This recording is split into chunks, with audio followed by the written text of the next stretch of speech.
For it. Good evening, everyone. Welcome Hey, to Moffat on Money, starring the lovely and gracious Miss E Train. starring, Good to see you. Good to be back with you. I'd say featuring. I wouldn't say starring. I think you're the star of I the would say, show. I would say starring. Who is also crippled, wearing her brace. I'm wearing my lovely, sexy um, UV glasses, which I will be for a few more weeks till my eyes get fixed. Second surgery is tomorrow. Hmm. So also in the middle of finals and grading papers, doing all that end of the semester stuff. So, kind of a busy time, but good to be with you. And Carson, good to see you. Any progress Mr. on doing Carson, tax free versus tax deferred? Uh, you're going to pay taxes either way, but yes, typically taxes are cheaper in the present than in the future. that's going to be the first topic tonight. Hey, Melissa, we missed you on Saturday. I do have it done, Carson. Did up a little kind of an Excel sheet to show you some of the numerical stuff. Melissa, good to see you tonight. Thanks for joining us. You were missed. It's kind of funny. We do, we do miss people when they are gone. I don't care if you're with family or whatever good reason you've got, you're still missed. We So notice. We notice who's yeah, here and who's not. it is good to see you back. Now tonight's going to be Hang on one sec. I hope I think you went to some kind of pug parade, if I read that correctly. I hope that went very well, Melissa. a pug parade. I think I could be wrong about that. I'm trying to think back because we've had a few emails the past week. And then we had all the things going on in the world. So I think there was a pug something. Pug Christmas party. There you go. See? There you go. I wasn't entirely off. Do we have pics from the pug Christmas party? Oh, We because may we need to need see pics. those. Yeah, we may need pics. Honestly. Pets are really a big part of our lives, hence a big part of the show. So, and I'm sure you'll see two of the co-producers sometime tonight. They will make their presence known. One's pouting, one is not. We'll share, Melissa. Absolutely. Send them to either one of us, and we'll pop them up. Awesome. Can't wait to see them. Should I go ahead and start with the traditional versus Roth? Yes, go for it. Okay, Carson. Actually, this is Tuesday night Q&A. Really kind of dedicated to your questions, comments or whatever. Oh, Clay, you messed up the thing though. I just sent Uh, you the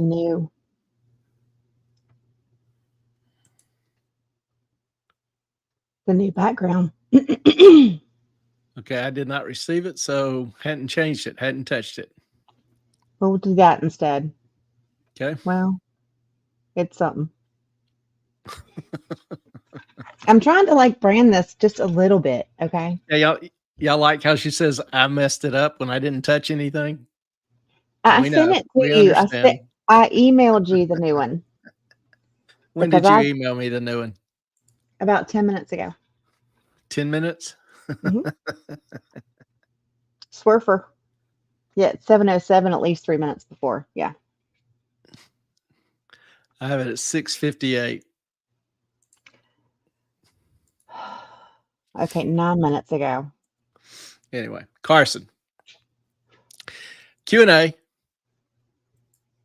And Carson sent in a question about, what's the difference in terms of retirement benefits or advantages for traditional IRA versus a Roth IRA? You're going to have to blow that up.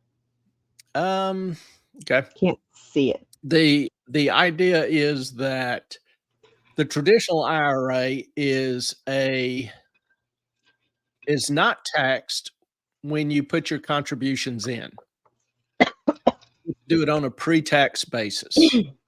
But when you Sorry. take the money out, it is taxed, just like salary.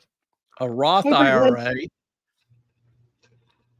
is not deductible on your taxes when you invest it, but when you take it out, when you retire and take it out, it is not taxed. So in doing a what if, what's the advantages of one versus the other?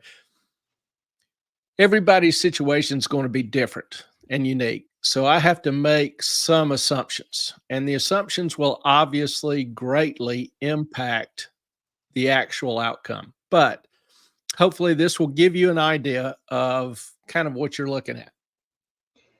So let me try to blow it up a little bit. Some people are watching on a phone, and some people are watching on an iPad. Even on my I'm computer, probably I not can't going to see be it. able to do it perfect there on a phone, but we'll try. If I'm sliding it around too much, that's confusing too. True. So what I'm going to end up doing actually is after this show, I'm probably going to do a short of this. And what I'll do is I'll cut it and paste sections on different slides and then throw those up. Not an actual short, but a shorter video. Yeah, a shorter video. But I thought I would go ahead and do this tonight and try to see if y'all had any comments, suggestions, something you wanted to see different. Carson, did this answer or address your question? So wanted to kind of using y'all for guinea pigs tonight, relying on your expertise. So traditional versus Roth IRA. Start off with a couple of assumptions. First, there's the investing period, starting off, 20-year-old, and you're going to invest for 40 years. Average return is 12%, which this is like the 75-year average of the market. And then you're going to invest $200 a month. Well, I've got three unique scenarios. I've got different tax brackets. These first three things that I just mentioned are all the same. The different scenario is based on your tax bracket. So I've got a 15% tax bracket, a 25% tax bracket, and a 35% tax bracket. And then I look at the amount invested every month over that period of time at that return.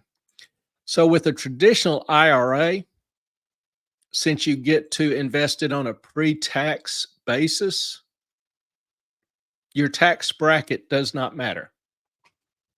You have all the same going in, regardless of what tax bracket you're in. So until at $200, you withdraw it, right? Until you withdraw it. Yeah, this is just the investment period. I look at what somebody has available to invest. So if you have $200 to invest, if there are no taxes taken out of it, you can put in the whole 200. With the Roth, I have to look at the after-tax investment. So that's the difference. Does that make sense? Mm-hmm. So with the traditional IRA, $200 a month over 40 years at 12% gives you about $2.3 million in change, regardless of your tax bracket. For the Roth, you've got $200 a month available to invest. I know, easy for me to say. Mm-hmm.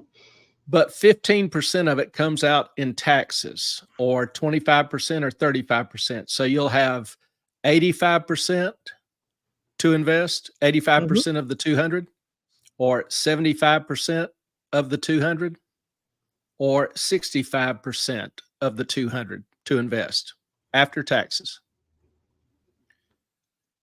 So with the Roth, you would have, in the first scenario, a little over 2 million. Second scenario, 1.7 million and change. Third scenario, 1.5 million and change. So over a 40-year period, those are your choices. Now, at retirement, what happens at retirement?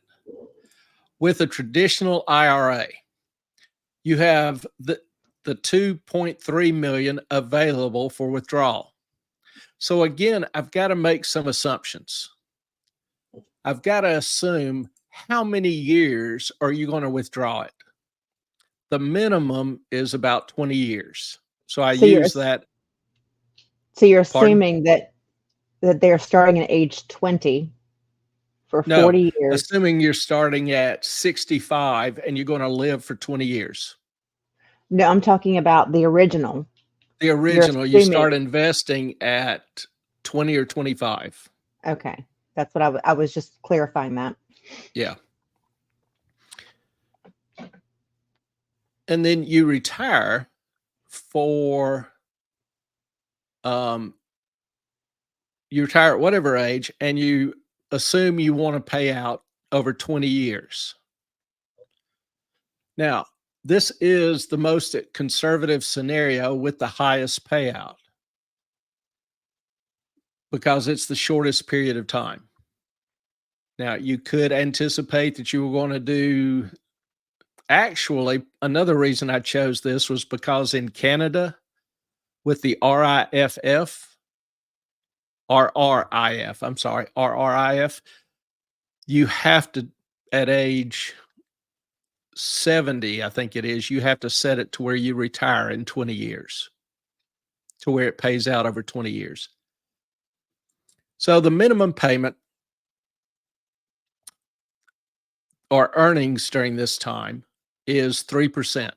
So it's a much lower earning rate because you're much more conservatively invested. Ma'am? The earnings are the withdrawal. Earnings. You withdraw it over 20%. I'm sorry. You withdraw it over 20 years. But while it's invested, it's still earning something. Okay. So I dropped it down to 3%. Why would that drop? The investment rate. Because it says annual withdrawal rate percent. Yeah. Well, while you're withdrawing, what rate are you earning on your money? I assume you invest it much more conservatively. Again, these are consistent all the way through. So even if I wanted to change the numbers, the relative relationships would still be accurate. Okay. But I had to make some assumptions. Okay. So again, you've got the different tax brackets, which for the traditional IRA matter now because you're taking money out. In addition, you need to think in terms of the future. Are taxes going up or down? As governments spend, accumulate the debt, what really are the chances that you're going to be in a much lower tax bracket than you are now? Not much. Well, that's a question I can't answer. But if you're considering this comparison, that's something you want to consider. But anyway, I've still got the same 3 tax brackets. So with the traditional IRA, in 40 years, you'll have $11,000 a month. With the 25% tax bracket, that drops to $97,000, and with the 35% bracket, that drops to $84,000.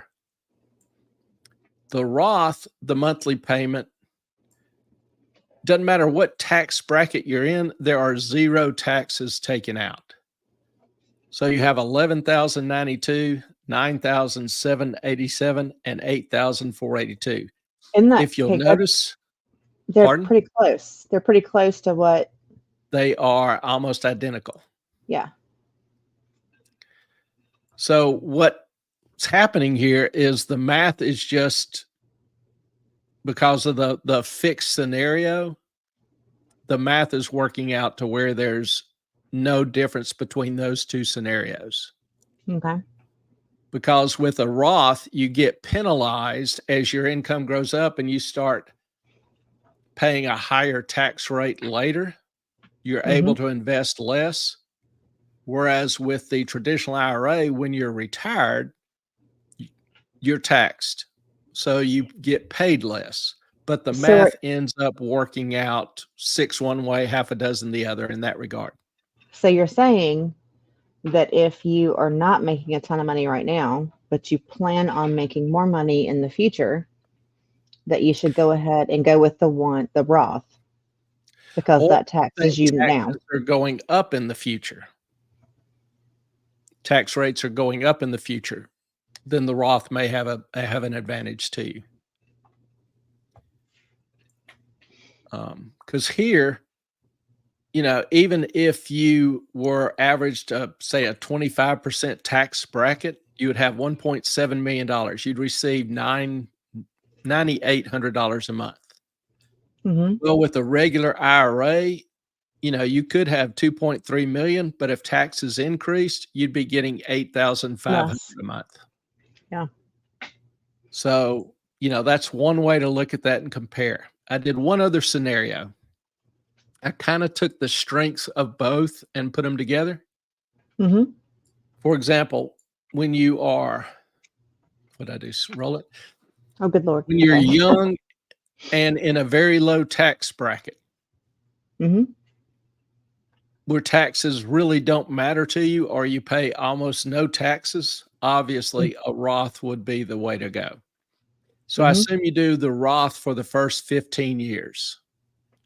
And then you do the traditional for the next 25 years. It's still a 40-year period, but you're doing the Roth in the first few years when you're in lower tax brackets, and then doing a traditional when you're in a higher tax bracket. So for the traditional, I've still got the 3 tax scenarios, 15, 25, 35. The return is Mm-hmm. still 12. And the amount's still the same. The $200 a month is the same. The time period has changed. Now you're doing it the last 25 years of the 40. Oh, the years till retirement. Okay. Yes. So I've got these amounts, 375,000 and change. Mm-hmm. With the Roth, I'm doing $200 a month for the first 15 years, but it's still invested for the next 25 years. So you're not making payments to it, but it's still growing Wait, so because it's still invested 25 years. with no payments after the first 15 years. So that's the entire 40-year period. 40-year period, yes. Okay. So you have the first 15 years where you're making the payments. Mm-hmm. Then the next 25 years were no payments, but it's still invested at 12%.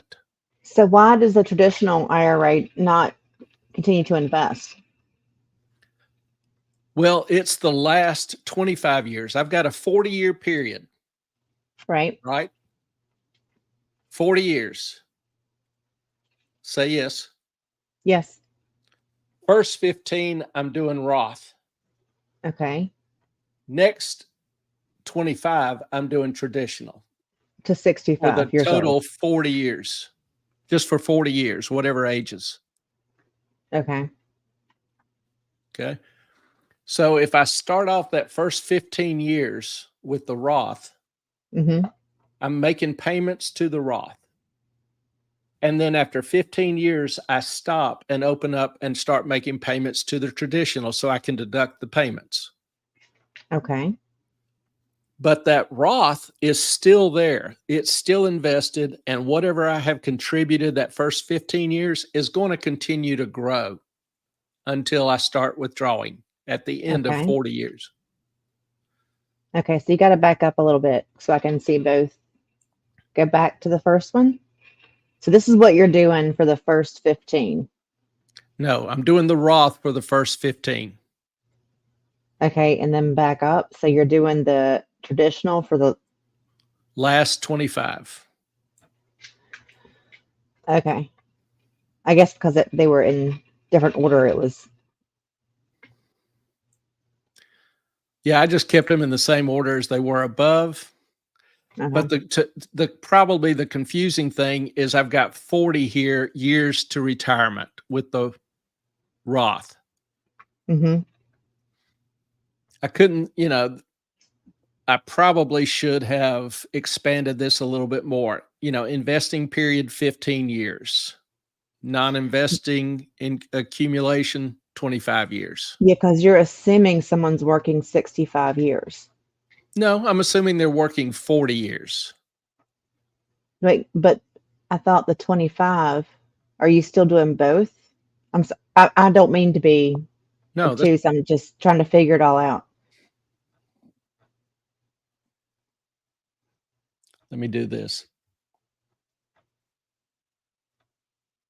Sorry, y'all. Whoops.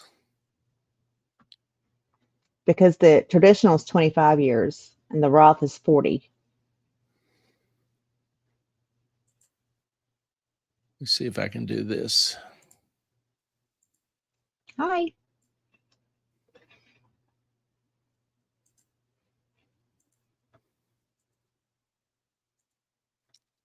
All right. Do you see this whiteboard?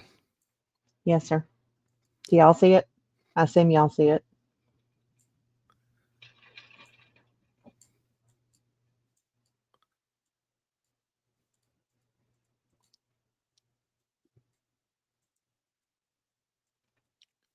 Yes. Okay, good. 40 years to retirement. Okay. Say each one of these is 5 years. This is Okay. 15 years. Right. And I know this drawing sucks, but doing this with Who's a mouse, counting? so forgive me. So this first 15-year period, Mm-hmm. I'm doing the Roth. For this remaining 25-year period, I'm doing the traditional. So payments,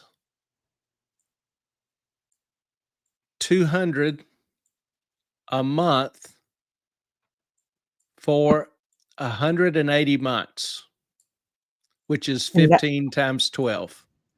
and that is the one that you pay That's the Roth. taxes on before you invest it, correct? Correct. Why would you do that in the beginning? Hold on. Let's just do one Okay. thing at a time. And then I've got $200 a month for 25 years, which is 300 months. Okay, because on the chart, the first 15 was 25. Okay. Does this make sense? Mm-hmm. So that's what I'm doing. I'm splitting up my contribution in the two different funds. First 15 years in a Roth, second 15 in the traditional. But it says So 25. what says 25? The years in the traditional, Yes. and then the Roth is 40. I'm so Ellen, confused. Yes. Ellen, Yes. let me, Melissa, Brentwood, Carson, are y'all confused too? Because if this is making sense to you, I'll carry on and then work with Ellen in private. No, but scroll back over 25 years till Hold on, retirement. let me get some answers here. Okay. Brentwood, I'm not. Brentwood's not. Okay. I'm confused, but I'm Yeah. usually confused about everything, so it's not a big deal.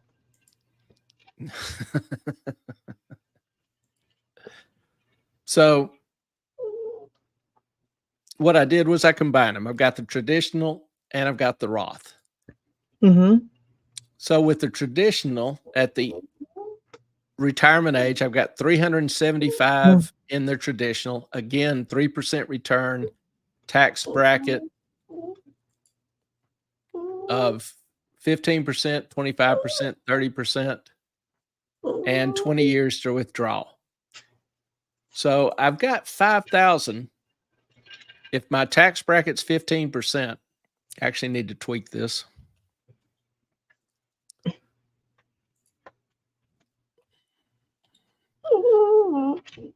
If my tax bracket is 15%, I've got $5,000, 25%, 44, 35%, 38. But I've also got the Roth. The Roth has 1.6 million in it. No taxes come out of it. So it'll pay over 20 years an estimated $9,300 a month. If I combine both of those, then I get 14.3, 13.7, and 13.144. which is noticeably better Oh, than 11, 9, and 8. yes. Does that make sense? Yes. So what this does is just you're simply taking better advantage of the tax law by combining the two. When you have a low tax bracket, you use the Roth. When you have a higher tax bracket, you use the traditional. I think I figured it out. It was the years until retirement, not the amount of years you were investing. Okay. Does that make sense? Yes. Okay. I'm going to go with yes. The 25 though, and the yeah, we'll figure it out. We're not going to detail it. Just make people more confused. Well, that's what I'm here for, to confuse everyone. No, that's okay. I just want to make sure that, like Carson asked the question. So Carson, I are want you to make confused? sure, Brentwood, Melissa, if this makes sense to you. Again, that's kind of why we do this Tuesday night is, want to try to answer your questions and give you something that you can use or, sit down and chew over. Because I know some of this will probably take a little thought, and you've got to determine whether or not you think, your future income bracket is going to be higher, which bracket you're in, considering, state and federal taxes. And then what's the bracket's going to be when you retire?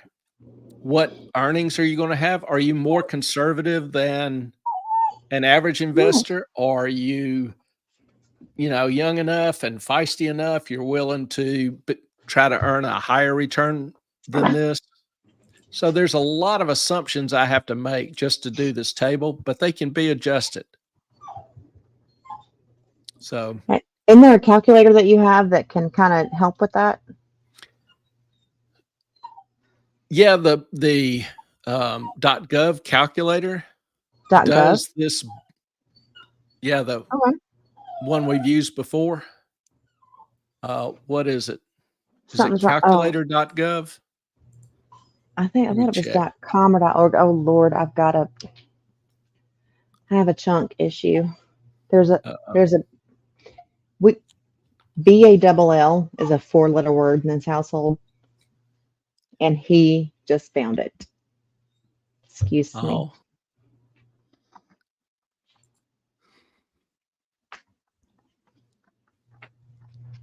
Investor.gov. Investor.gov. There you go. Yeah. They've got a very simple, straightforward calculator.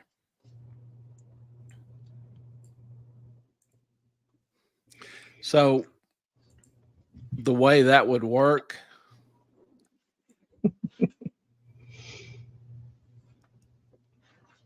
is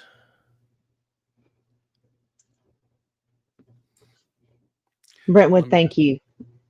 Pull this up. For loving all this info. Clay is very good. I am more of the I have to ask questions because I don't know. I guess I'm not as intelligent as most people. But.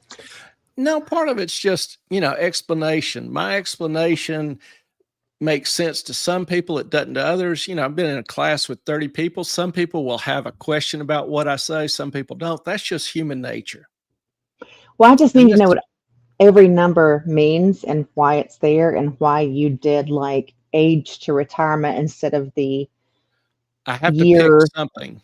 The years that you would have it like that. I just pick years to work. I know. So it doesn't matter when you start or when you retire. It's years to work. You can change it to 45, 50, 60 if you want to, but the relationships stay the same. As long as you're using the same years to retirement, as long as you're using the same investment return and the same tax bracket, right? The relationships are going to be the same. So in general, if you weren't going to break it down into these years when you're making more money, less money, would you say it's better to do the Roth or traditional pay tax now or pay tax later? Well, I mean, there's a couple assumptions with that. One, I think tax rates are going to go higher in the future. I agree. And when you retire, you're on a fixed income. Most people will be on a fixed income. And so not having to pay taxes, particularly if rates are going higher, may be a pretty nice advantage.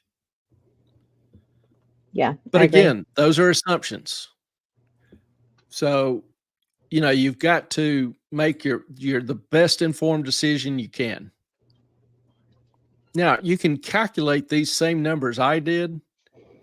For example, you can use your savings goal calculator. Mm-hmm. It's my goal. I want $2 million in 40 years. Well, I'm starting off with $0 or $1,000. I've got how many years to grow? What's my interest rate? And my compound frequency? Am I making monthly payments? Or am I making one payment a year, two payments a year, or $5 a day? Whatever it is, you pick your frequency. So you can calculate how much your payment has to be. And then required minimum distribution calculator. This gives you, if I have $2 million or $2.5 million, and I'm at age, well, it doesn't start till 73, but let's just use that.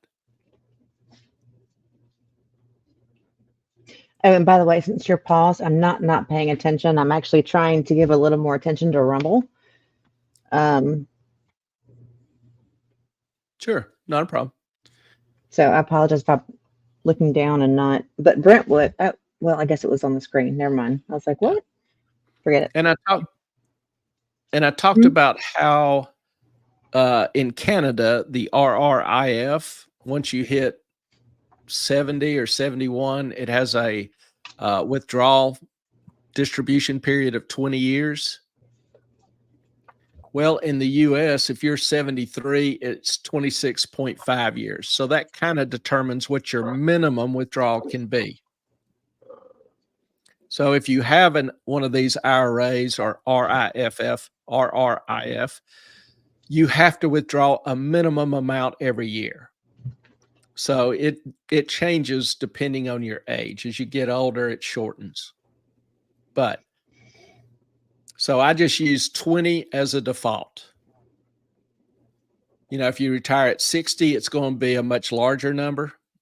If you retire at 75, it's, maybe a smaller number. So, but that's kind of the thing with some of these assumptions. But if you're consistent in all of your assumptions, in all of your scenarios with the different tax rates, the results will be consistent. And mathematically, probably the best combination is to do Roth early in your life when you're in a low tax bracket, and then when your income goes up, your tax bracket goes up, you may want to switch to traditional. So hope that helps.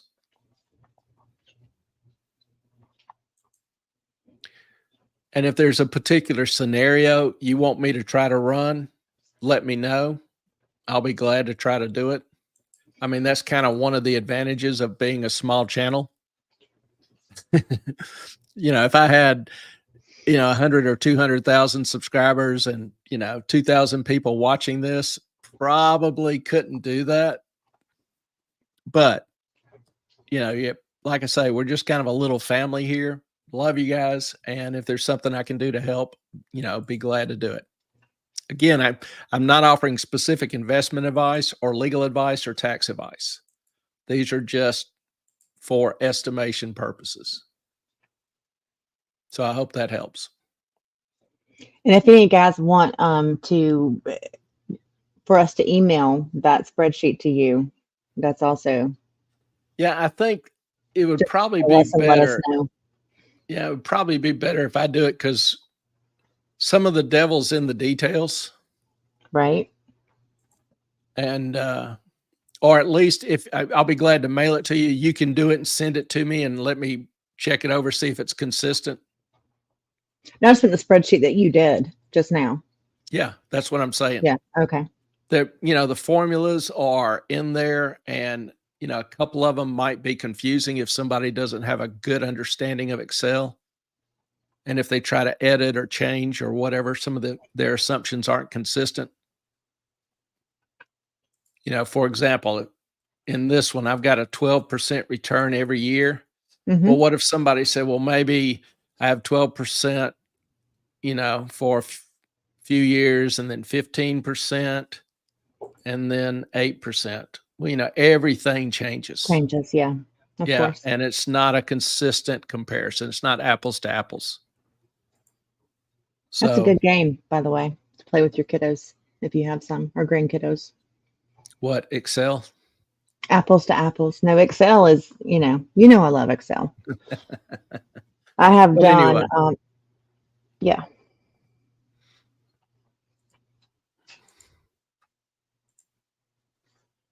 All right. So, Carson, hope that answered your question. Let me know if you've got some other questions in that regard.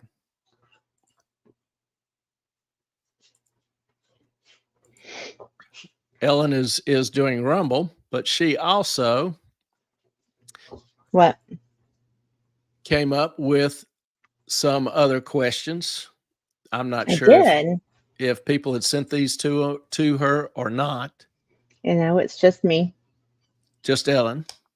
But some of them were interesting and thought they might be, a fairly decent topic of discussion. I'm actually sending you an Excel formula that I wrote a couple of years ago, just for shits and giggles. Okay. One of those questions was, why is it so many U.S. cities allow theft? In California, unless you steal over $950 of goods, the justice system looks the other way. Why? And yeah, I'm super curious about that. I'm going to, ask if everybody is familiar with this retail looting. Got a couple little videos to show you right quick, just to give you an idea in case you're not. Probably some of our viewers or replay crew, maybe, from outside of the States and not familiar with some of what's going on. But in certain big cities, they've reduced the penalties, or certain states, they've reduced the penalties for retail theft if it's below $1,000, let's say. And so here's an example. Can you make that full screen? Yeah.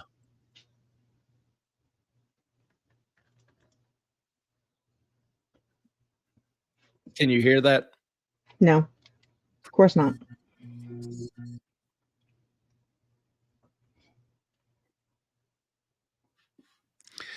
Let me redo the link. While you're doing that, we have a question.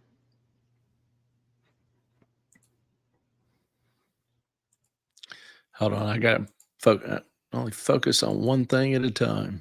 I get it. All right, I'll do the question. Let's see. Question. What kind of investments are best for these retirement accounts? How do you get to a 12% return with the lowest amount of risk?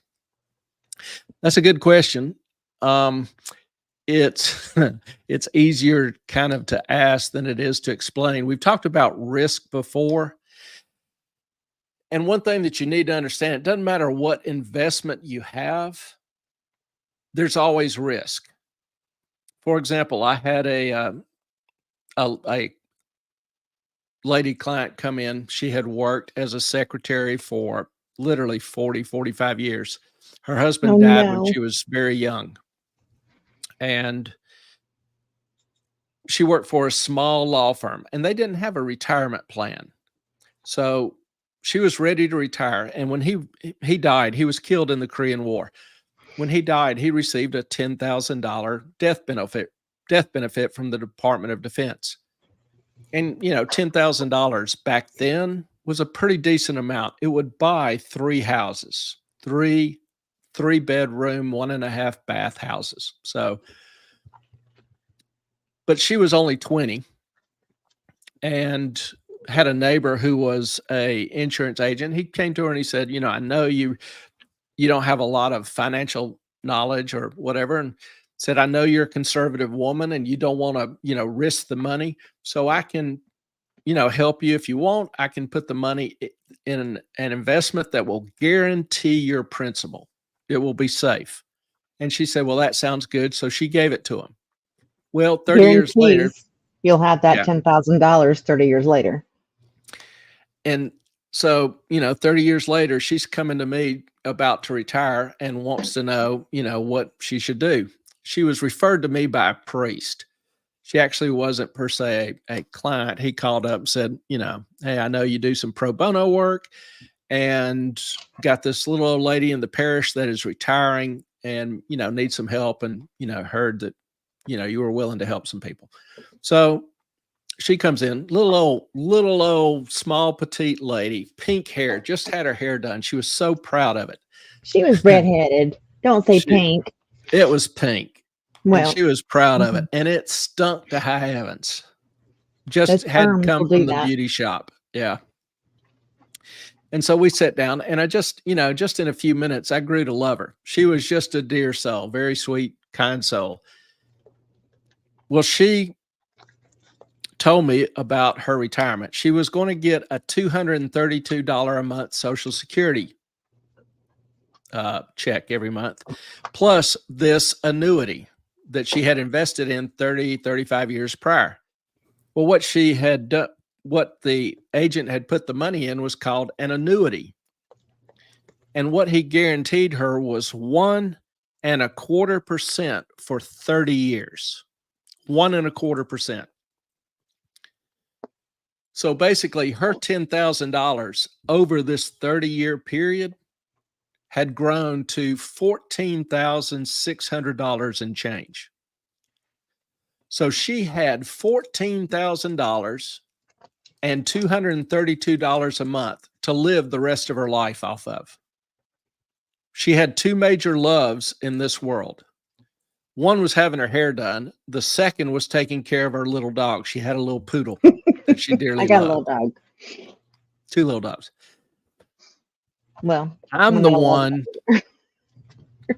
one who got to tell her that she couldn't afford to do either because she couldn't afford her rent, food, or utilities.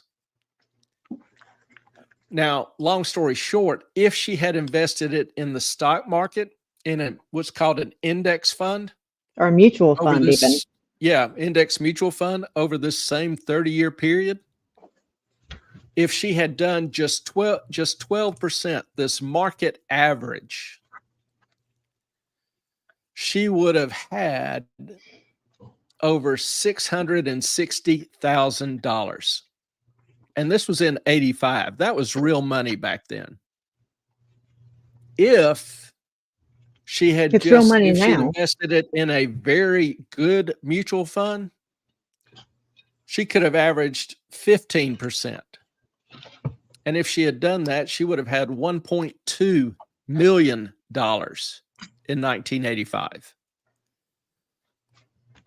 But she had $14,000. That's so sad to me. Now, I was able to work with the priest and a couple of people in her parish. The church took care of her. And so she was able to have her hair done once a month, keep her dog, take care of her dog, eat, pay her bills. And so she lived the remaining probably 8 or 9 years happily and contentedly. She was a very simple lady. But she shouldn't have been in that position where she had to rely on somebody else. The point of all this is that she wasn't aware of inflation risk, or as I call it, purchasing power risk. That's the risk that your money invested over a period of time, if it doesn't earn enough to cover the taxes and inflation, it will purchase less. So that's a risk. That's a very real and big risk for a lot of people. So, Clay, what are the best investments to get 12% return? Historically, over for most any 10 to 15 year period, it's going to be the US stock market, particularly an index fund, index mutual fund. Now, I've got a video on beginning investing that will be out shortly. Won't it, Ellen? It will be out shortly, but Melissa, it I'm tells you sorry. I'm trying. it tells you how to open one of these for $50 a month. That's all you need to open one. And if you invest $50 a month at 12% over 40 years, you'll have $1 million. And that doesn't include any increase in the monthly investment. I think it was like So when we ran it last everybody, time, it was 1.7 million. I forget the exact number, but I think that's what it was. the thing is, it takes one of two things to make money. It either takes money or it takes time. So if you don't have money, you can use time. Over how many years? I think I use 40 years as default. But that doesn't mean that you can't. We did an investment, or over 40 have nothing saved, right? All That's right, the hold on. video. I'm going to run it real quick. Go ahead and talk, Ellen. No, we have a video called Over 40 Nothing Saved, and how to recover from that and get, some financial stability. And I mean, I'm older, Clay's older. A lot of our it's just not our subscribers are older. And it's never ever too late. Clay has made Okay. that point a gazillion times. Yeah, I've got the number. 50 years. I'm sorry, $50 a month over 45 years will be 1.07. It would be $1,072,000.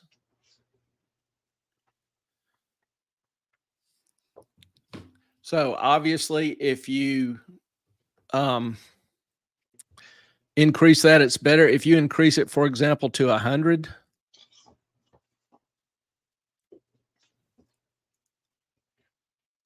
well, if I can press the right buttons,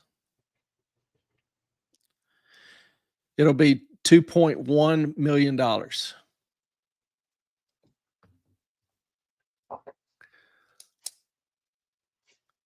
And Melissa, it doesn't really matter how long you have. I'm thinking you've got at least 44 years just from your pictures. But she's being serious. Come on now. I am too. I know, But but whatever time you have investing what you can, even if it's only $50 a month, you'll be a lot happier than you will be when you retire if you don't have anything put aside. And that's really the point. I told an 18-year-old the other day, I said, invest in your future self. Yeah. Your future self will love you for the $50 a month, the $100 a month, the whatever you can do. Me again, your opinion on stock market versus real estate returns in the long run. Which one is safer? Right now, stock market or no? Well, it's tough right now. The thing about real estate is location. Location. What's the most important thing in real estate? Location. You can buy in a decent neighborhood now, and in 10 years, it can become a ghetto, violent ridden. We've seen some multi-million-dollar properties in San Francisco get trashed, for example, New York, big cities. And real estate is not liquid. No. So if you need to get a hold of your money for an emergency, you can't do that in real estate. Now, real estate, if you pick a good location, rent out a house or, save your money and try to get 2 or 3 rental properties. I've known several people who have done that and done very well. So I'm not going to say that's not a viable alternative, but you with the stocks, you can start with $50 a month. You can't in real estate. So it really No. depends on the individual situation and what kind of property, are you going to be able to start off with. Would you I say would that stock market returns, like in a mutual fund, are more stable than a real estate return? No, real estate returns probably are more consistent over a 10, 20-year period, but they're going to be 3%, 4%. Okay. Now the past 3 years, 4 years since COVID and, the stimulus and all, real estate prices shot up 40%. Mm-hmm. That is once a century kind of move. Can't Well, say that's going to be the norm. it's actually happened twice here, but we're in a Yeah, resort location town. again. It happened in And 2006 and then last year. yeah, and a lot of the properties that have soared are now coming down in value. Yep. So that's a big problem. Yeah, don't ever buy high. Wait until everything goes down. Yeah. Wait till nobody else wants real estate. Hmm. I mean, if I was 20 years old and starting over, I would try to buy, if I could, like a little 4-bedroom apartment complex. I would live in one, rent the other 3 out. I'd be the landlord and, try to paint, clean up the property, improve it, increase the rental rates, save the money, try to buy an 8-bedroom or a little apartment building next, that kind of thing. Build something along those lines. In my opinion, though, there's lots of maintenance. There are lots of complaints. You have to deal with lots of things. Yep. People possibly burning down your property. And People, if you get bad tenants, yeah, you're they can screwed. trash the hell out of your place. Mhm. So there's risk either way. I would say higher risk in real estate than stock market, especially if you're doing a mutual fund. Yeah, it really depends on the time and the area. Either one can be volatile and have some risk. But the idea is, what's it going to be over 10 years or 15 years? Well, that ends up leveling out a lot of the risk. Does Yeah. that make sense? Does. All right, Carson. Friend called me. I was picking up bottles, so I missed most of it. Well, you know, Carson, we kind of did this for you. So, I mean, you got to show up, man. It's a thing. That's that's all right. I hope it was a good friend. Melissa, I have only 16 years until retirement age. Are you going to retire at 40 or what? You look like you've got a whole lot longer to go. So hats off to you in that regard. Brentwood, squatters are a risk too. Wait, I think she wanted information on 16 years till retirement age. What's the best advice? Well, it depends on where you're starting and what your goal is, how much you have to invest, all sorts of different issues. For me, all I can do is tell you what I do. For most of my retirement funds, and I don't have a choice, but even if I didn't have a choice, I would still do the same thing. In the retirement plans, they're in mutual funds. Now, right now, I'm all in cash or treasury bonds, short-term treasury bonds. You get a 5.5% yield. It accumulates tax-free. So I'm like, considering what I see as the potential risk in the market, I would rather miss some potential upside and avoid serious downside, particularly as you get older. you've got to protect your downside risk. And if we are going into a recession, sooner or later, the market's going to wake up and drop 20%. Okay, so Clay, I was listening.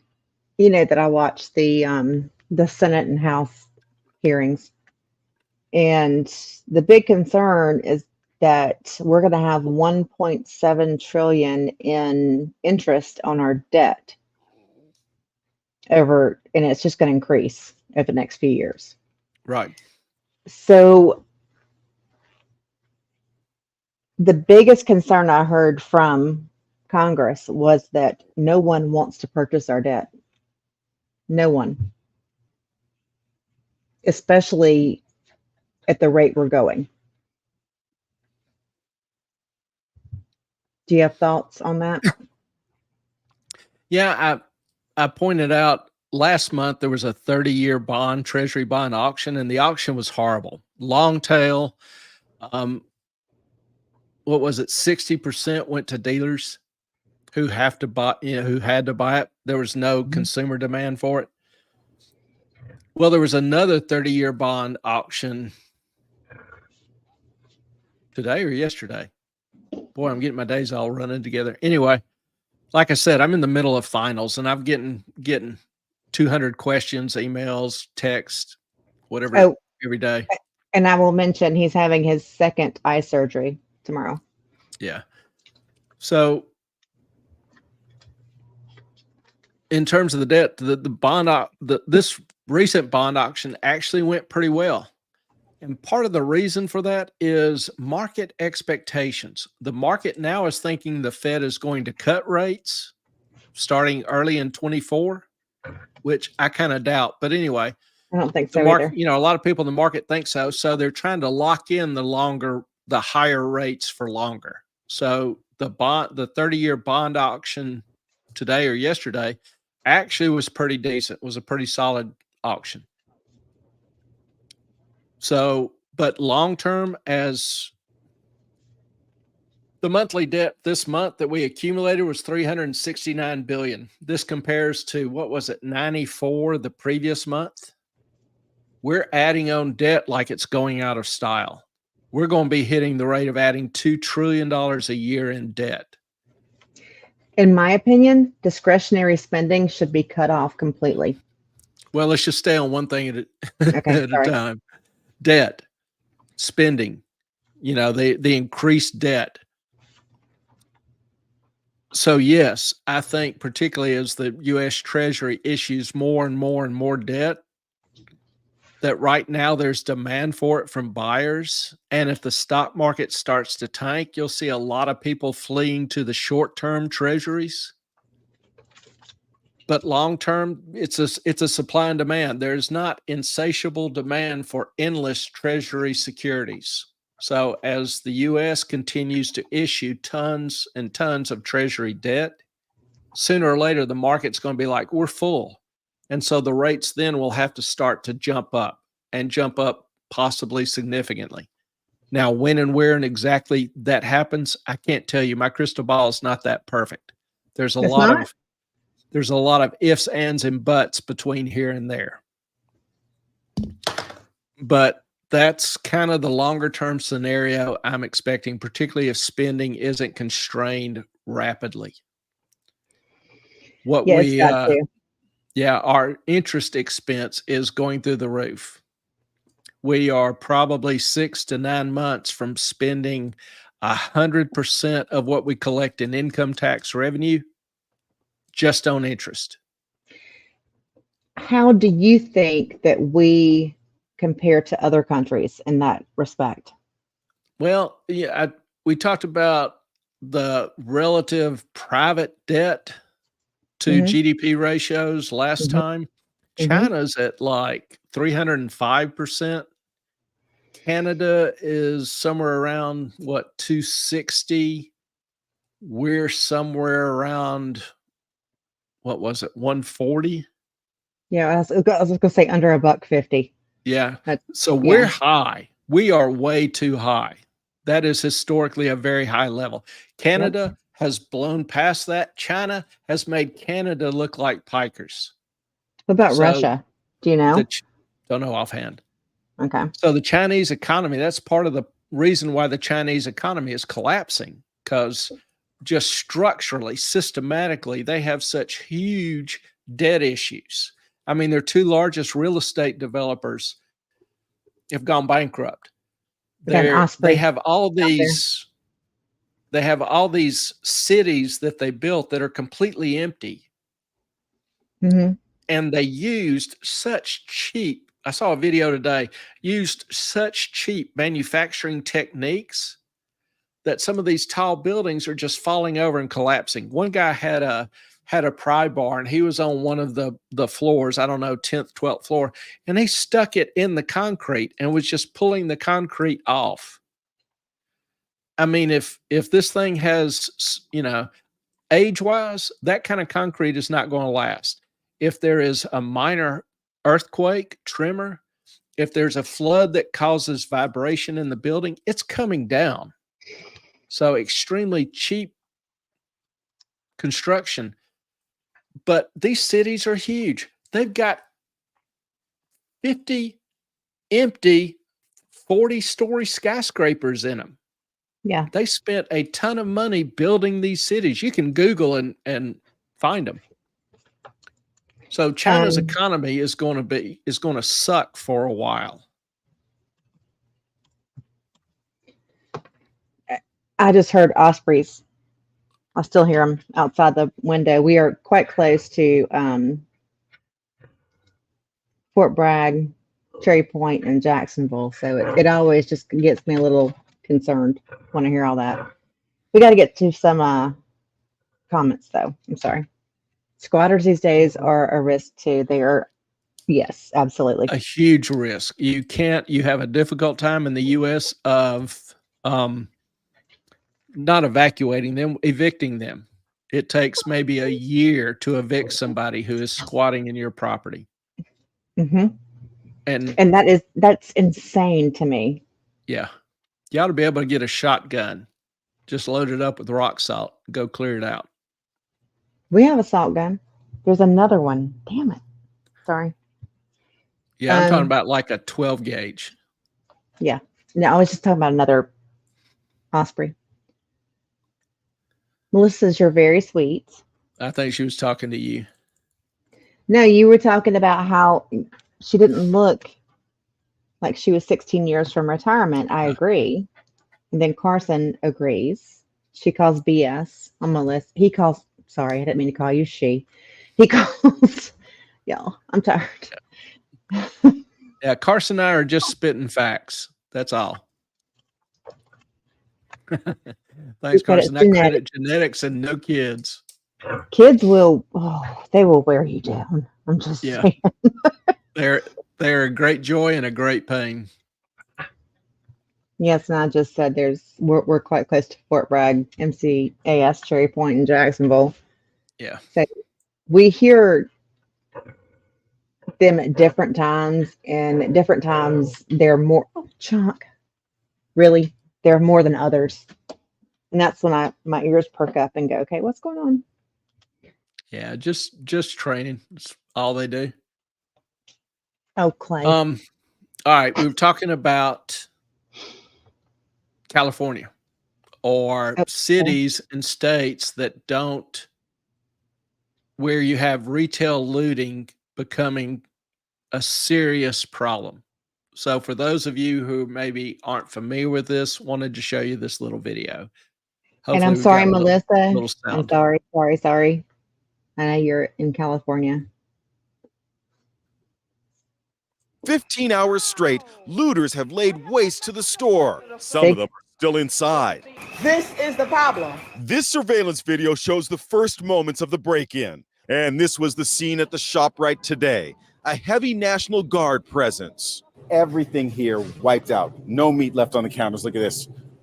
Rib chop right there, barbecue spare ribs. Local resident Rashawn Howard went on Facebook to plead for help.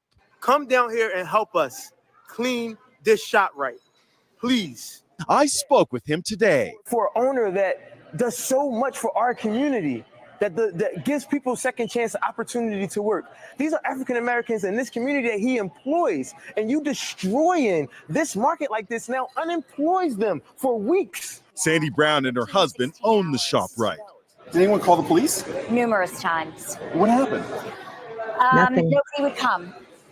And we were very distraught, my husband and I. It was a very helpless feeling. The store was the lifeblood of the neighborhood in West Philadelphia. This is your neighborhood ShopRite, where you eat, where you shop, where you get your food. I need somebody to please explain to me how this represents getting justice for George Floyd. The mayor and police commissioner toured the wreckage and were shouted down by local residents who are now faced with the grim reality that their supermarket is no more, at least for now. Wow. And then there's this one. Did y'all get the sound on that? Yeah. Surveillance video Yeah, from this one. inside the North Face store at the Pleasant Prairie Premium Outlets shows what police are calling a mob shoplifting incident. They were in and out of that store within 30 seconds. Police say the heist went down like this. Monday night, just before 8 o'clock, 10 men swarmed the store, 9 of them grabbing clothes off the racks, sprinting out, and making off with more than $30,000 worth of merchandise. They had God knows. Pleasant Prairie police. So that's what I describe as the retail looting. And in, some areas it's very prevalent. Those aren't just isolated specific examples. I just, Googled retail shoplifting, and those were 2 of the first videos that popped up. Yeah, Melissa And says there- apparently you can't go into the Coach Beverly Hills store without a personal security escort. Amazing. It is Absolutely amazing. and utterly amazing. It's crazy. So who's to blame? Well, in California, you can blame the voters. In Sorry, Melissa. in 2016, they voted in Prop 47, which bumped the value of property defined as a misdemeanor petty theft up from $400 to $950, $1,000. In many California jurisdictions, the jails are already full. That, the suspect, if they're arrested at the store, the police just write them a citation, which they don't pay or they don't show up to jail. The courts don't really go to great lengths to enforce it. We saw in the first one where they called the police and the police didn't even show up. The policemen are like, well, the courts and the DA aren't going to prosecute the case, so why should we get involved? Why should we arrest these people when nothing's going to happen to them when the courts and the prosecution don't care? A good example of this would, yes, ma'am.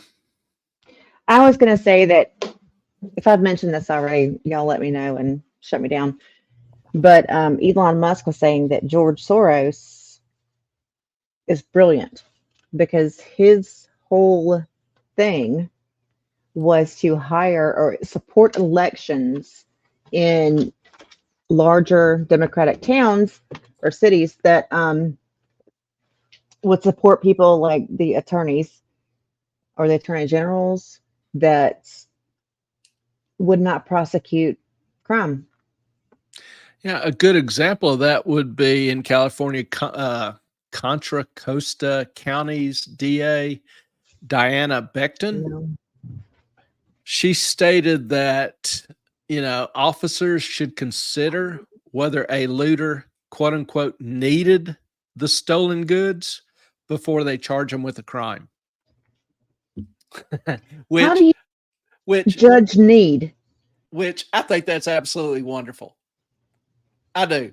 We just need to develop this kind of compassion in our dealings with criminals of all types. We don't need to limit it to theft. Clay, For example, this is so reminiscent of the college, the MIT, the Penn State, the Harvard that showed up in Congress and said that. well, let me finish. Okay. Are you getting there? I don't know. This may take a Okay. minute because I'm Okay. excited. Like I say, I think it's wonderful. Showing compassion to criminals of all types. For example, I think it's important to ascertain whether any particular rapist was feeling lonely or misunderstood. Was he recently rejected from a relationship? Did someone refuse his offer for a date? Is he too unattractive to be able to attract interest in women through conventional social avenues? I'm curious, did the rapist really feel like he needed to commit that rape? Murder. What about murderers? Do we really just lump them all together? What about murderers with a legitimate grievance? Maybe their victim was a real asshole. Maybe they deserve to die for what they did. Maybe the murderer did everyone a favor by eliminating someone who's only going to keep damaging other people. Being rude to people in gas stations. You ever on the road and somebody like jerks in front of you and you think they need to not do that again? Something along those lines. Some people are such bad drivers. It's hard, not just to want to make the road safer. So they should die? Yeah. No.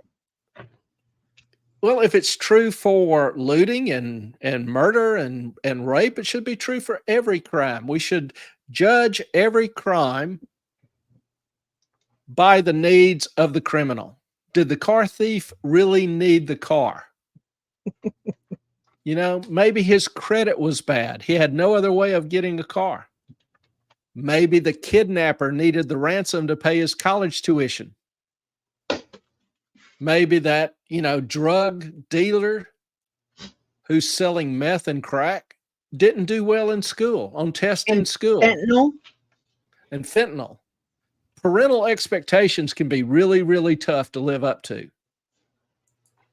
So if we're not going to be understanding of our criminals, what's the point of watching Oprah or Dr. Phil? And y'all, I might go downstairs and start throwing the balls at Clay with this conversation. Remember, it is not a crime if you really thought you needed to commit it. That is not true. I'm running Moffat. for DA. Moffat. Vote for me. Moffat. All right, I'll quit ranting. That wasn't a rant. That was a mockery. I could rant, but I probably shouldn't. And Melissa says, true story, Brentwood. Yeah, I'm going to go throw him at Clay from here on out. She wouldn't. That be is the a load first. of bull. No doubt. That is not like, I'm glad But is that not the logic of these DAs? It is, but I am happy that the UPenn president has stepped down. I am not happy that Harvard doubled down on saying that infata of Jews, or infantata of Jews, whatever it's called. I get the word wrong. It's fine. You can say it all you want to, as long as it doesn't actually, when it becomes action, that's the problem. So you killed all the Jews and then that's okay. Then you can do something about it. I'm sorry, but that is a load of crap, in my opinion. That is not okay. It's never okay.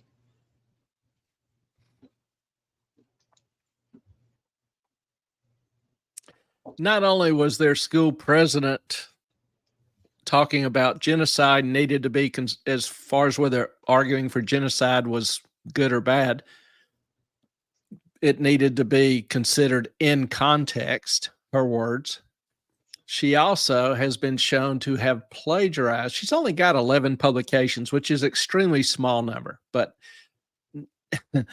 she's also been shown to have plagiarized in several of her articles, just directly lifted somebody else's words and put them in. There were like 29 instances of her plagiarizing in those several articles. Hence the comment. So Harvard, in order to defend hypocrisy, decided to legitimize plagiarism. Respect for academia is dying, and academia has killed it. Now, You didn't see the guy that was posting black women don't owe you citations. no, I did not see that. I would love to see that. That is one that Dave Rubin showed this morning. I will try to look it up real quick. If you find it, send it to me. I will. Melissa, so I can go out and crime scot-free? Pretty much. Only if you need to. You know, we want to consider your needs before we judge the righteousness of your conduct or behavior or acts. You know, if somebody has justifiably, you know, pissed you off, then you go, girl. You do what you need to. Chuck growling during that is very appropriate. You know, I hear it so much, it doesn't even register anymore, but that's kind of funny. It's not that funny. Yeah. All right, so I got to turn the volume down and find the exact guy. So give me a moment. Oh, that's But all right. It's not good. Yeah, just, you know, just always keep in mind, let's have a little compassion. Let's be, you know, decent people. And, Moffat. you know, it's really not a crime if you Moffat. thought you needed to commit it. No, you need to stop right there. I think, what was the book about eating kids that got the guy in such trouble? What? You don't eat children. I don't even know what to say to you right now. Was it Dickens? Moffat. A Modest Proposal. Did y'all ever study that? Moffat. It was written by Jonathan Swift,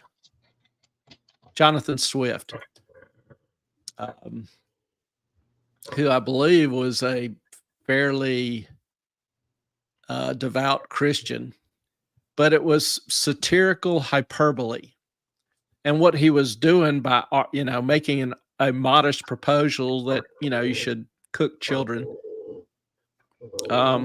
It was mocking the heartless attitudes toward the poor, who were mostly Irish Catholic. There was just great indifference to their poverty and their struggles and their lack of food and their poor health. And so he wrote this book to point that out using satire. So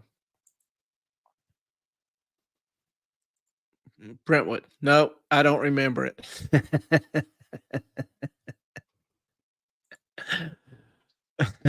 Melissa, they probably taste gamey from all those mud pies. Ew. Ew. Clay is eating this, y'all. by the way. I Y'all love are great. y'all. Yeah, my daughter, when she was little, she fixed a mud pie, and I couldn't tell her no. It wasn't the worst thing. Sorry. Chunk is. I'm trying to find this tweet. But it is a great example of irony. If you Here it is. and is an epic in English literature. If you ever get bored and want a good book, that might be a good book for our next book club. Actually, I've learned quite a bit about. I only read like the first 20 pages. Okay, so you have to look at this, and he is not. I just emailed it to you, and this is from Dave Rubin Report, and he displayed this Twitter, but the guy is actually not for any of this. He says it's white supremacy that is why white men should have to document everything. And because he actually went and did a thing later. But that black women shouldn't have to, because if they do, it's racist. Do what now? What are you? If we ask black women to add citations, Oh, that's the guy. Lunkhead, apparently, is his name. I'll have to look him up. Black he's women did not. not owe That you is their not. citations. It is not a mockery. He really believes that. Interesting. And, as PhD is really a research degree. Mm-hmm. And, one of the primary things they hammer on is, citing your work, learning how to cite work, learning how to quote work correctly and give proper dues to whoever, first wrote it or came up with the idea. Now, you can rephrase an idea. You can paraphrase somebody, but if you're taking the idea from them, and not the exact words, but the idea, you still need to cite them or give them credit for the idea. It is just considered an abomination if you don't. So I find somebody by the name of Lunkhead to be an appropriate name for one who would argue that anybody doesn't owe you their citations. The color of skin doesn't matter. If you're doing academic research, you're passing it off as your own. You're a liar and a cheat if you don't give somebody proper credit. Well, his point was the only reason you have to have citations is because white men cheat. That's in a later tweet. I'll have to go look at this guy. That's rich. Yeah. Carson, I was going to suggest the Fiat Standard for the next book. That's really a good book, a well-written book. It's on Bitcoin, on the blockchain. And it really talks about money. How do we define money? What characteristics does solid money have? It's well written. It's kind of entertaining. He goes into the history of money. And I teach a course on Bitcoin, blockchain, and I use that as one of the books and rely on it a fair amount. It's Clay and I've had some conversations about, fiat versus gold standard, because I feel like having something to back up your money is kind of a good thing. Don't chase Mahoney. And sorry. And Clay is like, it's really not that different. Yeah. Why do people value gold? It's a perception. Yeah, it is. Perception's everything.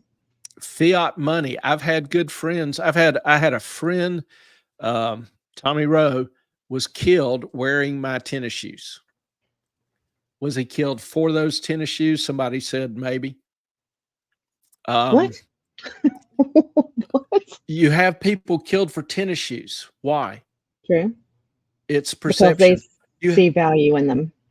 A friend of mine who worked for my father, I just always called him Tate. He was killed and robbed for money. He had probably $5 or $10 on him. Now, if somebody's willing to kill you for $5 or $10, does that $5 or $10 have value? To them, whether it does. or not it's fiat or gold back? To them, it does. Yeah. Perception is everything. Mm-hmm. I can take right now, gold is, I don't know, $2,000 an ounce. So I can take $2,000 and go buy that gold if I want, if I think the gold is more valuable. I remember Ron Paul ran for president. He was a big gold bug. We ought to go back to the gold standard. And, I met him. Well, I asked him, do you really believe fiat money is worthless? And he said, absolutely. And I said, okay, I'll make you a deal. You give me $5,000 of that worthless money, and I'll give you an ounce of the gold you cherish. Gold back then was going for, I don't know, $800 an ounce or $900, whatever it was. And he politely declined. So I'm like, so you really don't think the money is worthless? Fiat money is worthless. Now, can fiat money be abused? Certainly.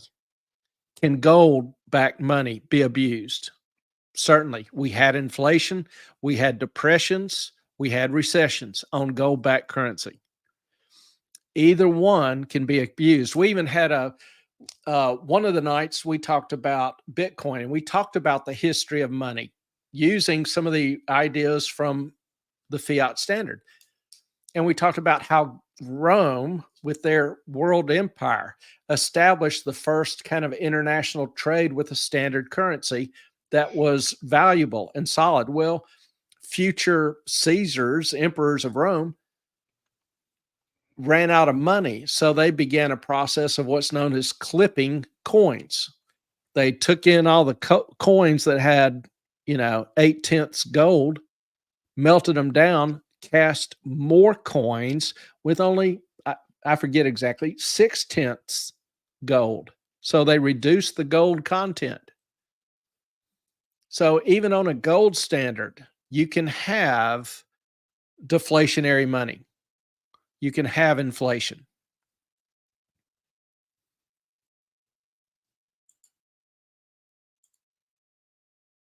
Melissa, OMG. Trying to remember if that was to Ellen or me or what, but I'm not sure. I have that absent-minded thing going on. I don't even remember what I say a lot of times. Carson, The History of Gold is another good book. Several good books on this area. We will, remind me. And when we put up another poll to pick the next book after, I think it's the July the 9th meeting, we'll include some of those.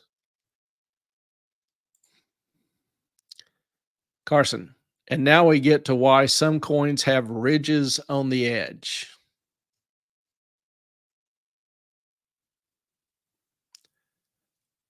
I knew that once, and I'm just drawing a blank on it right now. My sneakers. Yeah. Tommy Roo. It was just stupid. He went to work for a circus and was shot by a fellow worker at the circus. Oh, now Brentwood's chiming in, making me feel. Yes, the history of the ridges is interesting because of clipping. Now this is going to be something new. Goblin Gold in Harry Potter has a spell on it, so if you try to reproduce it, they know it's fake. Hey, they can't make you feel anything. That's on you. That is true. So we've been joined by the little doggy circus here. On the ball. Not sorry. And I needed a snack. I'm hungry. So here I am. Let me slide over a little bit. I'm going to kill this one. Let's see. Sorry, I Is that better? got hungry. People took little chunks at the coins. Now y'all get a better look at my dead sexy ass glasses here. That's what they're looking for. Melissa, totally on the ridges. Brentwood, people took little chunks out of the coin, so they just started putting ridges to keep everyone from doing that. Yeah,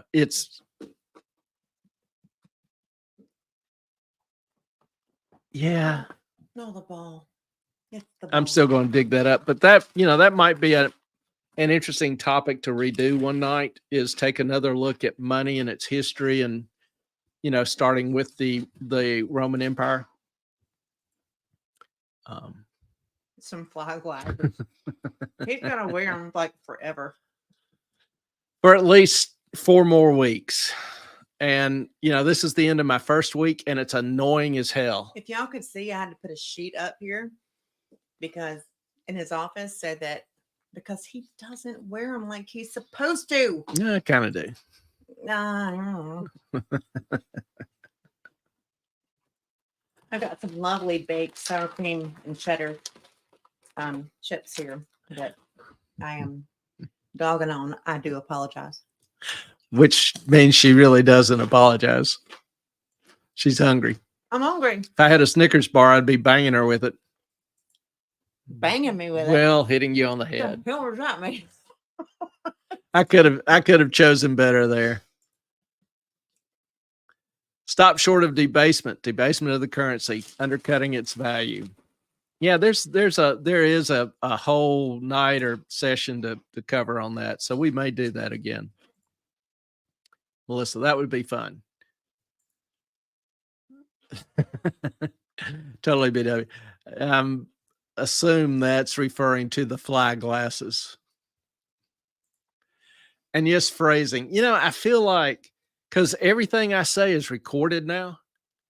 Yes, be careful. And it's like, you know, people talk about, you know, this president or that president or whatever, and all the little, you know, verbal mistakes they made. I mean, admittedly, there is some point where it just becomes a sign of incompetency. But I don't know of a president since, you know, tape recorders were involved that hasn't made a number of verbal gaffes. Now, the me, you know, it was disrespectful to the office to broadcast them all. Now it's just, you know, all over Twitter, all over the whatever. Can't get enough of humiliating the president. And so I'm kind of like feeling the pressure because everything I say is recorded and every little verbal gaffe I have will live on in infamy forever on the internet. Hmm? You know, I talk to my kids about, you know, some of the stuff they put up on the internet that employers will look at this You mean and the students. Yeah. Employers will look at this and their kids and grandkids will have access to this because once it's out on the net, you can't kill it or it's really, really hard to kill it. But yeah. Carson. See you, Carson. We love Appreciate you you too. joining us. Take a look at that when you get a replay this video, the first part on Excel, and let me honestly let me know what you think if that answered your question. Have a good night. And we love you. Whole lot of sex candy acts going on in Jody Arias trial. Rewatch it. Oh, Lord.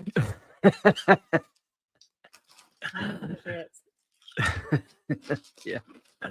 I don't even know what that is, but that's a hell of an introduction to it.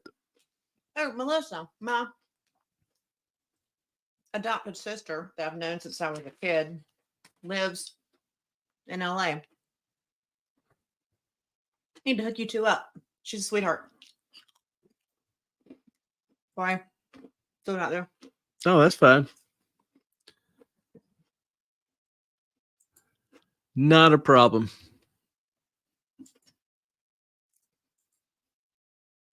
I will, Melissa. Absolutely. She is a good lover. Good human. Oh, I'm sitting here thinking, actually, I have not checked because Melissa said she sent us the video. Mm-hmm. Oh, we got my honey now. It's in the it's not there. It's the Mahoney's no. there it is right there. Okay. Huh? Oh my goodness. Right, you're not playing it though. No, it takes a second. There's 50 different buttons I got to click on. Sorry. Actually, I may need to restart this because the sound will kick off. I don't know why it does that. It just does that. You do. I have to restart the whole thing. Well, tell me. No, it doesn't Not matter. literally, but It doesn't matter. I just need to restart the screen share okay. Sure. because the sound doesn't pick up otherwise or hasn't in the past. All right. This is from Melissa. This is her pug Christmas party. That's so cute.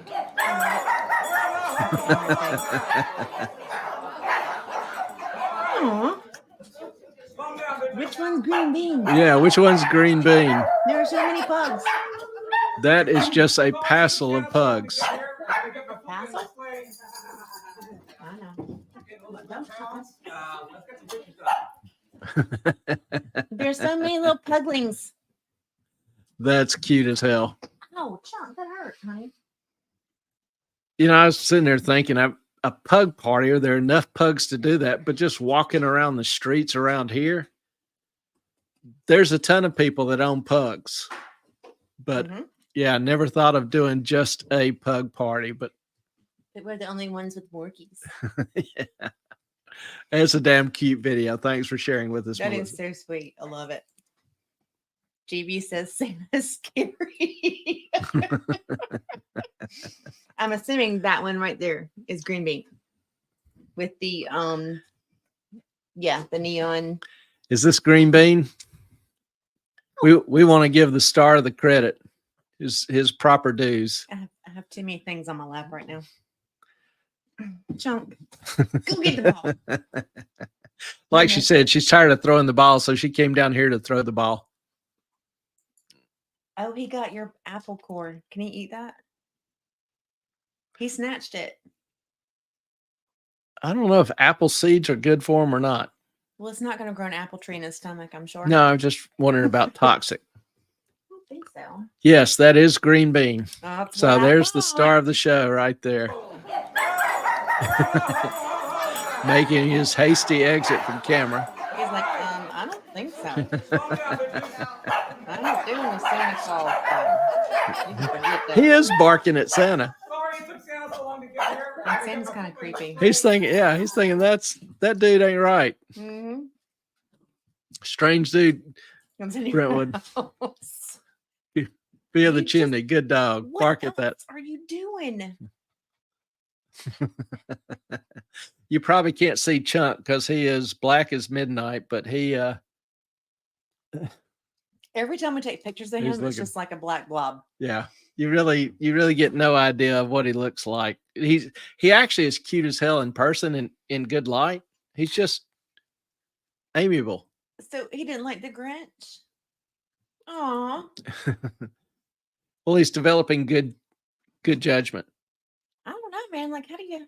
Grinch is always worse than Santa, The Grinch has a good heart. does he? Yeah. Guess I need to He rewatch grew it. 3 times that day. Santa's a big old fat man in a red suit. What's your favorite Christmas movie out there? What the? Yeah, I'm trying to look. What's your favorite Christmas movie? Christmas Story, or the one with A Wonderful Life? yes, that one. Mine would probably be Dirty Santa I thought yours was like Die Hard. You always say it's or a Die Christmas Hard movie. or Die Hard. Die Hard is not a Christmas movie. Boom. Boom. Brentwood with the saves. Oh no, I love A Christmas Story. I hate it when he sticks his tongue to that pole, though. Oh my God, I feel sorry for him every time. But his Red Ryder BB gun. Oh, if you guys have, what is it? Is it Roku that does the thing across the screen What with thing? all the movies in the cartoon? Well, you turn on the TV and it just kind of runs a thing with the. Yes. Okay, it's Roku. So they have like the lamp, the leg lamp in the Roku thing that goes across the screen. They've got Screensaver. No one knew, or at least most people don't know. Clay informed me of this, and now it's like a freaking thing that I can't let go. There is a movie in every single one of the pictures on the Roku screensaver. Yeah, It's almost annoying. the screensaver is just like it's like an anime view of San Francisco, sorta. Sorta.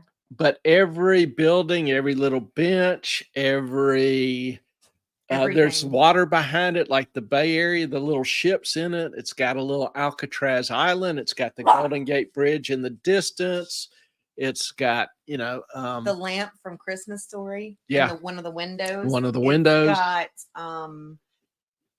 a telephone booth from something, and then it's got Mary Poppins is flying in the air. and it's got robots, and it's got oh my gosh, Yeah. if you sit there and look at it, like you Trying to can't pick turn it out all off. the movies. There's 200 different movies suggested as it scrolls by, and then it loops around, but it's constantly scrolling. Pirates of the Caribbean, Jaws. Yeah, and you're sitting there trying to pick out all the Alcatraz. movie references. It's Oh, kind of modestly entertaining. the one with Tom Hanks and the volleyball. Wilson. Wilson, yeah. Yeah.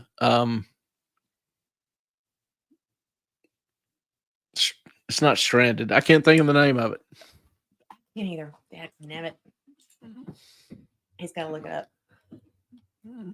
Good thing I can type fast. Castaway. Castaway, yes. It's on.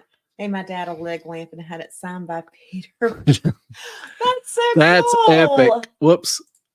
That's freaking awesome. That's epic. Yeah. Very cool. Christmas is coming up. Just a simple reminder here. Clay has never seen Christmas Story, have you? Have Christmas Story? I don't think so. He's never seen it. Never. He doesn't know what the leg lamp is. He has no idea. But Ellen has spoken excitedly enough about it that I know it is something of great significance. Y'all should shame him for not watching that yet. Seriously, who has not seen A Christmas Story? So some of us have actually had to work for a living, He uses that excuse every stinking time. and it works every stinking He's time. like, oh, I don't know that movie, or I haven't seen. I'm like, I mean, Christmas Story was like from Yeah, I basically, a long, long time ago. You should have actually made your daughter watch it. Thank you. I do too. but when did it come out? You have one mission this holiday season. I do too, Brentwood, every year. What's the name of it? A Christmas Story. The Red Ryder BB gun. How do you not know this? 83. Yeah, in the mid-late 80s, I was 83 is early 80s. Mid. It's not mid. working, traveling all over the world. In 83? Yeah. Yeah. I was 7.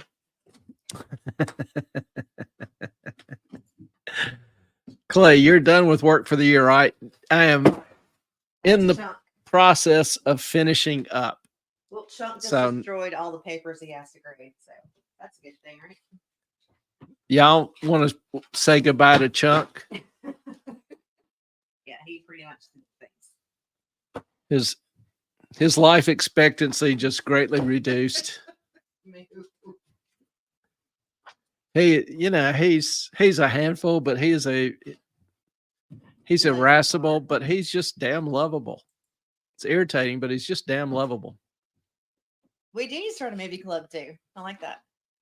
TBS has 24/7 or 24 hours Christmas Story. Since when?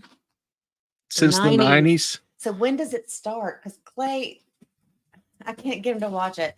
He doesn't understand about Ralphie or the tongue to the pole or the Red Ryder BB gun or the leg lamp. None of it. He just does not. He just looks at me like I'm insane. All right, I will watch it this season. You promise? Well, there are things beyond my control, but That's a no. if You're I not have gonna the do it. opportunity, I will The watch it. opportunity.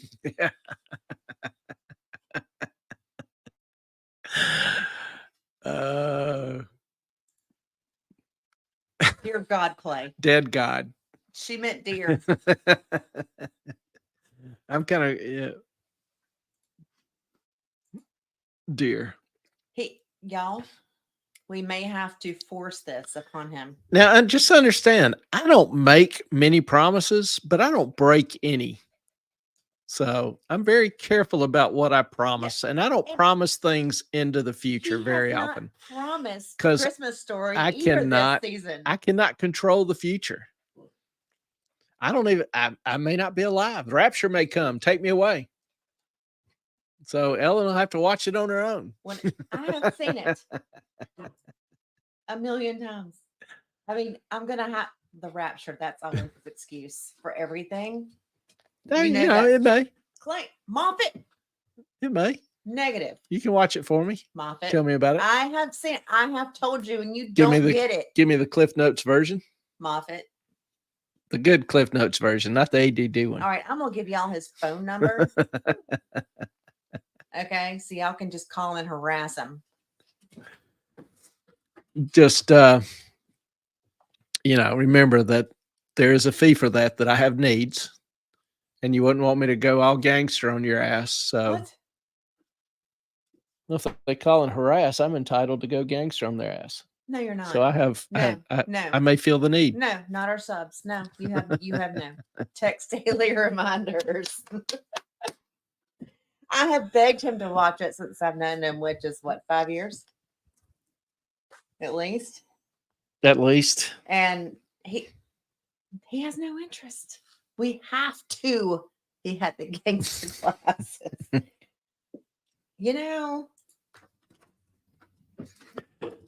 I'm gonna have to I'm gonna rename the dogs Young Thugs. They're my gang. Y'all, I got it. He's got to watch it. Like, how has anyone not seen this? You have had a month off for Christmas for 10 or 15 years. But I've used it. To do what? Work. Got to do research. It is a great movie. You're insane. Got to do research. Got to trim the crepe myrtles. No, not till spring. We No. don't do that till spring. Do it in January, February, when it's freezing.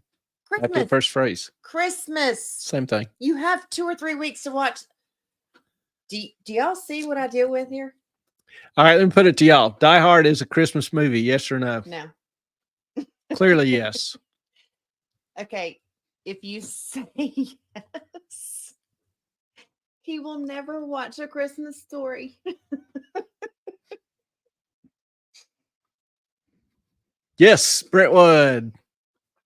You'll shoot your eye out, kid. Absolutely. That Red Ryder BB gun. I've heard that line somewhere before. Maybe I have watched it. He has not. He's making this shit up.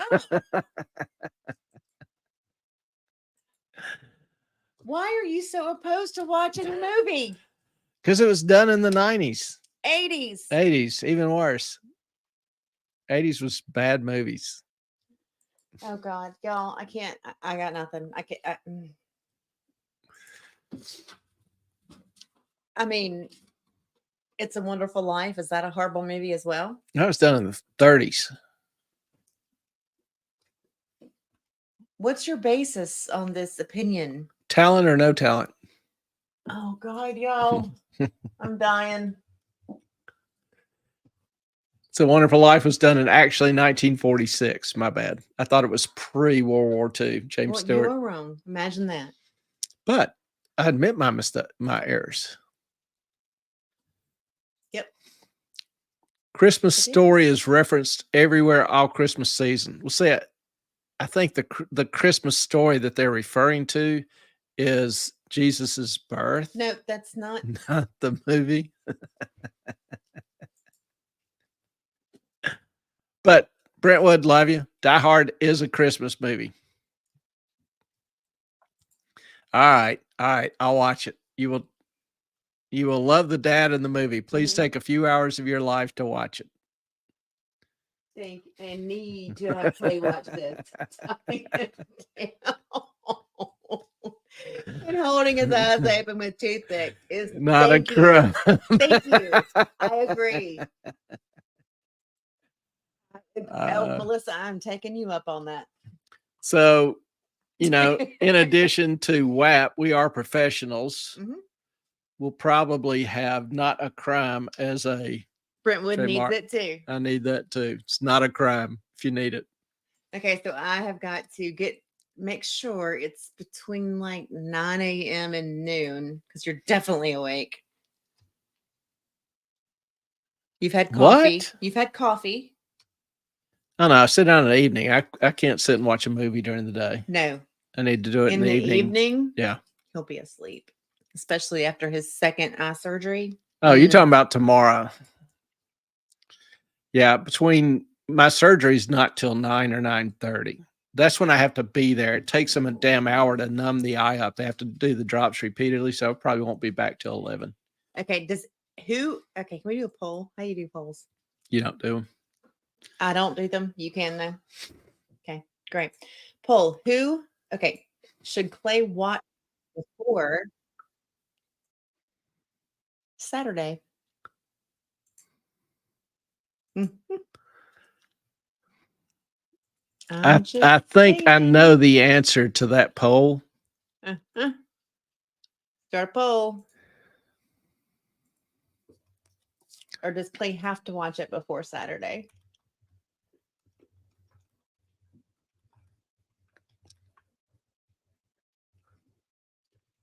Saturday. I know. Working on it. No, you can't do no and no. What? That is We have a poll up. We need your vote and participation. Moffat, What? You said you wanted a poll. I put a poll up. you put one See, answer it doesn't matter what I do. It's going to be wrong. because you put no and no. It's a poll. It's a poll. It's a poll. Oh God, it's a hole. It's a poll in the bottom sea. of the sea. It's not a pole in the bottom of the sea. It is kind of a pole in the bottom of the sea at this point, but you know, it is not a pole. I agree with Brentwood. Well, we'll Other president and accounted for. Thank you, Brentwood. I should have put ham sandwich on it. Can I edit the poll? No, you can end it because it's just no and no. That is not even a poll. I said I'll watch it. I will tomorrow afternoon or evening. That means he'll fall asleep. No, Mhm. depends on how much anesthesia I Yeah, get. this is what I deal with. Hmm. She's got it rough, y'all. Hmm? She's got it. You've got it rough. All right. We love y'all. We do. It's bedtime. It has been a good night. And we got surgery in the morning. It has been a good night because of y'all. And we are grateful and appreciate you very much. For those of you on Replay. Chris. yeah, whatever that is, we love y'all too. Appreciate y'all, catching us on replay. Again, if you've got some questions or comments, leave them in the comments or email me at moffatonmoney@gmail.com or send me a DM on Twitter or X as it is now, Moffat on Money. Or at EllenLeo5 on Yeah. Twitter. If you're not following on Twitter, please do. Remember to give us a like, love, subscribe. Send your friends, family, mention us in your please. will. Chunk needs treats. We got to order some treats from Melissa. by Yes, the way. we do. Okay. If you need some treats, order them from Melissa. Love Pug Circus has some great little treats and stuff. Our puppers loved them. Yeah. Also, don't forget, do up a little video or something for the Or just December the suggestions. 22nd or suggestions for the December 22nd show. Chunk is crawling up. It's a weird feeling. He's like a spider. Yeah. Any of your holiday traditions, just so we can, throw them out there. And, Yeah. some people are in need of more traditions and some people. Tell us what you love best about the Christmas, the Hanukkah. And I know if you're Jewish, I did not pronounce that right, but I can't do the Hanukkah. the catch in my voice. Hey, you know what a lot of people's traditions are? Watching A Christmas Story. Or Kwanzaa or whatever you celebrate or enjoy over this time. Send us a little video or send a written description. I'll read it out. But we thought we'd just take December 22nd. I think it's a Friday night actually. And just because Everybody needs new ideas. 23rd is obviously Christmas Eve. The Saturday is obviously Christmas Eve. So figured that wouldn't be a good night for the show. So just kind of a lighthearted little love you and sharing of, friends and family. So You got your homework. Come up with something and send to us. Love y'all. Hope y'all have a great rest of the week ahead, and we'll look forward to seeing you and enjoying your fellowship Saturday. Love you guys. Our time is up. We thank you for yours. Good night. God bless.